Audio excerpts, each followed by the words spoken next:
উত্তপ্ত তেলের কড়াইয়ে হাত ডুবিয়ে রাখা, ওই তেল গায়ে মাখা, এমনকি মুখে পুড়ে দেয়া, এক কথায় অসাধ্য, অকল্পনীয়।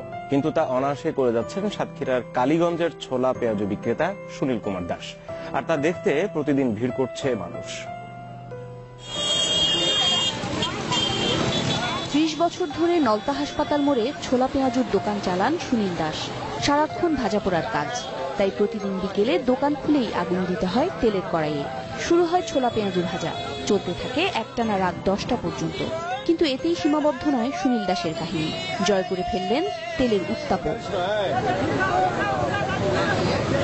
উত্তপ্ত কড়াইয়ে হাত ডুবিয়ে অনায়াসে চলে সুনীল দাসের কাজ। এই তেল গায়ে মাখলেও কাবু হন না এ ব্যবসায়ী। শুধু তাই নয়, খেলেও কিছু হয় না সুনীলের। কিভাবে সম্ভব হলো এই অসাধ্য সাধন? আমি তেলে হাত দেই, আমার মা বলেছিল বাবা তুমি আস্তে আস্তে তেলে হাত দেবো, শিক্ষা করবা। তাই আমি মায়ের কথা শুনে, মায়ের কথা আশীর্বাদ মাথায় রেখে আমি মায়ের কথা শুনে আস্তে আস্তে তেলে হাত দেওয়া শুরু করেছিলাম। আস্তে আস্তে এখন সেই গেছে, এখন হাত তেল গায়ে দিলেও পড়ে না, খালেও পড়ে না, কোনো সমস্যা হয় না। সুনীলের এই অসাধ্য কাজ দেখতে প্রতিদিন দোকানে লেগে থাকে ভিড়। ওই তেলে হাত দেয়, ওনার কিছু হয় না, অথচ আমার গায়ে লাগলে আমার হাত তার ছোলা কাটে, পুড়ে যায়। হাতের তেলটা আমার হাতে যখন নেই, তখন আমার হাতে প্রচন্ড গরম অনুভূতি হয় এবং আমার হাতে ঠোসকা পড়ে যায়। ঘটনার বিজ্ঞানসম্মত ব্যাখ্যা দিলেন এই চিকিৎসক। লেডেন ফ্রস্ট ইফেক্টের ক্ষেত্রে একটা মানুষ 400 ডিগ্রি সেলসিয়াস পর্যন্ত টেম্পারেচার সে সহন করতে পারে। তো আমরা জানি যে সাধারণত পানি অথবা তেল এটা ফুটে 120 থেকে 30 ডিগ্রি সেলসিয়াস টেম্পারেচার, অতএব তার কাছে এটা কোনো ব্যাপার না। এবং এটা যদি এই ব্যাপারটাই হয়েছে বলে আমার মনে হচ্ছে, কারণ তা না হলে সে খাইতে পারত না।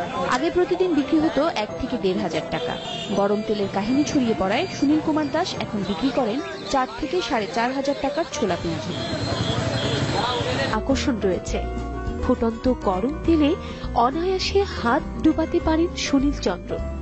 এরকম ফুটন্ত তেলে অন্য কেউ হাত দিলে নির্ঘাত তা পুড়ে যাবে, কিন্তু সুনীল চন্দ্রের কাছে এটা খুবই স্বাভাবিক ব্যাপার। ঠান্ডা পানিতে আমরা যেভাবে হাত দিই, ঠিক সেভাবেই গরম তেলে হাত ডুবিয়ে পেঁয়াজু বা চানাচুর নেড়ে দেন তিনি। গরম তেল এক হাত দিয়ে তুলে ঢালেন আরেক হাতে, কখনো মুখের ভেতর। চমকপ্রদ এই দৃশ্য দেখে উপস্থিত সব দর্শকই বিস্ময়ে অভিভূত হন। প্রথমে বন্ধুদের কথা শুনে অনেকটা মজা করে খেলার ছলে গরম তেলে হাত দিতে শুরু করেছিলেন, এবং এটা করতে গিয়ে ধীরে ধীরে তেলের গরম সহনীয় পর্যায়ে চলে এসেছে।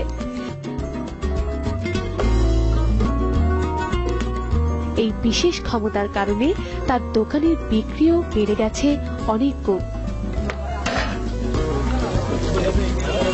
কথা বলেন সকলে, একটা কথা বলেন।